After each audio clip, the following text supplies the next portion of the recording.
النبوي. احنا اتفقنا يا سنه ثانيه ان في فرق ما بين الهجره الى يثرب والهجره الى ايه؟ الحبشه، صح؟ طيب الهجره للحبشه مين اللي طلبها؟ الرسول عليه السلام هو اللي طلب من المسلمين الاوائل ان هم يهاجروا، يبقى دي بامر من مين؟ من الرسول. طب هل في الهجره الاولى الرسول هاجر معاهم؟ لا. حلو. طب الهجره الى يثرب بامر من مين؟ من الله. امر مين؟ الرسول صلى الله عليه وسلم ان يا محمد هنهاجروا الى ايه؟ الى يثرب. طيب الرسول صلى الله عليه وسلم ايه اللي حصل؟ بعد ما قريش رفضت الدعوه بتاعته، تمام؟ طيب ايه اللي حصل؟ بدأ ان الرسول كمان لما راح لاهل الطائف، وكانت قبيله اسمها قبيله ايه هناك؟ صقيف، رفضت ايه؟ المساعده او النصره بتاعته. بدأ الرسول صلى الله عليه وسلم يفكر في اسلوب جديد بين الناس نشر الدعوه. طب ايه الاسلوب ده؟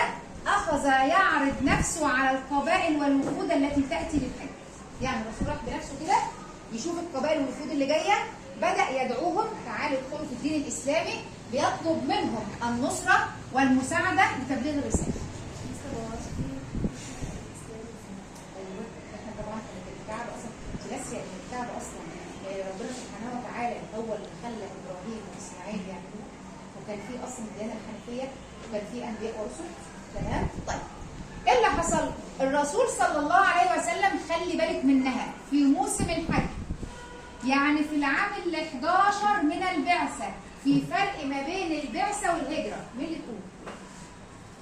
البعثه البعثه نزول الوحي على سيدنا محمد صلى الله عليه وسلم. مين الوحي؟ شكرا. طيب الهجره بعد هجرة الرسول يثرب. حلو، بعد هجره الرسول من مكه الى ايه؟ يثرب اللي هي المدينه المنوره. الرسول في العام ال11 من البعثه، اوعي اقول الهجره هتبقى خطر، التقى بستة رجال من اهل مين؟ يثرب.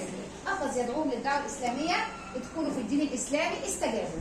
بس هل هم استجابوا كده وخلاص اول ما قال لهم؟ لا. الاول تيقنوا او تاكدوا ان ده النبي اللي حدثتهم اليهود ايه؟ عنه. طب لما الست رجال يرجعوا ليثرب هتحصل ايه في يثرب؟ هتبقى يثرب مهيئه ان في دين ايه؟ اسلامي. صعبه؟ عيد؟ تمام. بس عشان هو ده اهل الطائف ازاي؟ هو غير لا انا ما قلتش دع اهل الطائف، احنا قلنا لما الرسول صلى الله عليه وسلم اهل الطائف رفضت الدعوه وطبعا قبيله قريش رفضته، الرسول بيشوف مكان تاني واسلوب تاني ينشر الدعوه الاسلاميه. هو هنا راح لفين؟ للقبائل الوفود اللي جايه للحج، مش اهل الطائف. يعني يبدا نفسه، يعني رايح بنفسه كده، اما اجي اقول لك ايه رايك؟ تعالي احنا عايزين تدخلي الدعوه الاسلاميه عشان دي عند ربنا سبحانه وتعالى، اللي هو اللي بنفسه اللي بيقول. اهل الطائف يعني هو العمل الاسلامي ازاي؟ انا ما قلتش يروح للطائف، انا بقول بعد ما رفض اهل الطائف.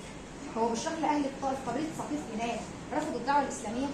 طيب ما هو كده بيقولوا لهم الله تعالى خش في الاسلام زي ما راحش لاهل الطائف، انا بقول لك الناس اللي كانت جايه مكه. انت هنا الدنيا ما عامله عليك.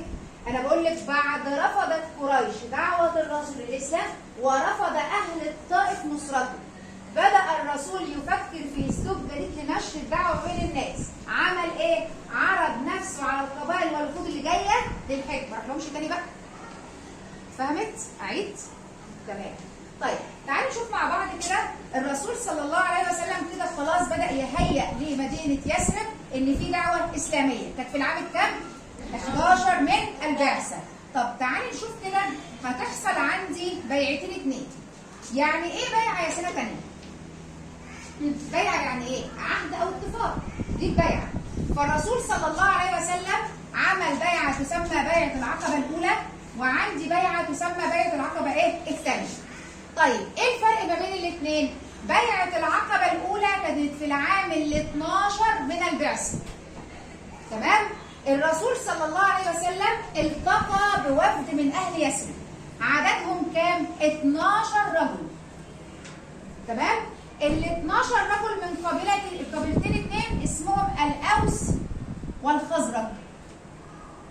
القبيلتين دول كانوا اتخانقوا مع بعض، الرسول لما اتقابل بيهم بدأ ان 10 يدخلوا في الدعوه الاسلاميه، ال10 دول او ال12 دول قصدي كانت طبعا 10 من قبيله الخزرج واثنين من قبيله مين؟ الاوس. طيب البيعه اللي حصلت قامت على ايه؟ الا يشركوا بالله، الا يسرقون، الا يعصون الرسول في معروف، الا يقتلون ايه؟ اولادهم. اولادهم. دي البيعه. طيب دخل عدد في الاسلام، فالرسول صلى الله عليه وسلم بدا ان هو عاوز يعلمهم امور الدين بتاعتهم، فارسل لهم مين؟ مصعب ابن عمير. ده كان اول سفير في الاسلام. تمام؟ يبقى اول سفير في الاسلام مين؟ مصعب ابن عمير. الرسول بعته لفين؟ لاهل ايه؟ يثرب، عشان يعلمهم امور الدين. طيب بيعه العقبه الثانيه 13 من البعثه. مين عايز سؤال؟ يعني مندوب مش رسول. تمام؟ طيب العام ال 13 من البعثه الرسول هنا التقى سرا بوفد من اهل مين تاني؟ يثرب. هنا كانت قبيلتي الاوس وايه؟ والخزرج. كان عددهم 73 رجل وامرأتين، يبقى كلهم كام؟ 75. يبقى هنا المرأة ظهرت هي تدخل في الإسلام. خلاص؟ تاني بيعة العقبة الثانية في العام الكام من البعثة؟ قولوا 13. الرسول التقى من أهل يثرب بكام؟ 73 رجل وامرأتين. طيب بدأت البيعة شروطها إيه؟ أن يحموه وينصروه إذا هاجر إليه. طب النتائج المترتبة عليها أصبحت يثرب مهيئة لنشر الدعوة إيه؟ الإسلامية. عايز حاجة؟ تمام؟ فهم؟ ماشي. بس هو يعني ابدأوا بيه بقى.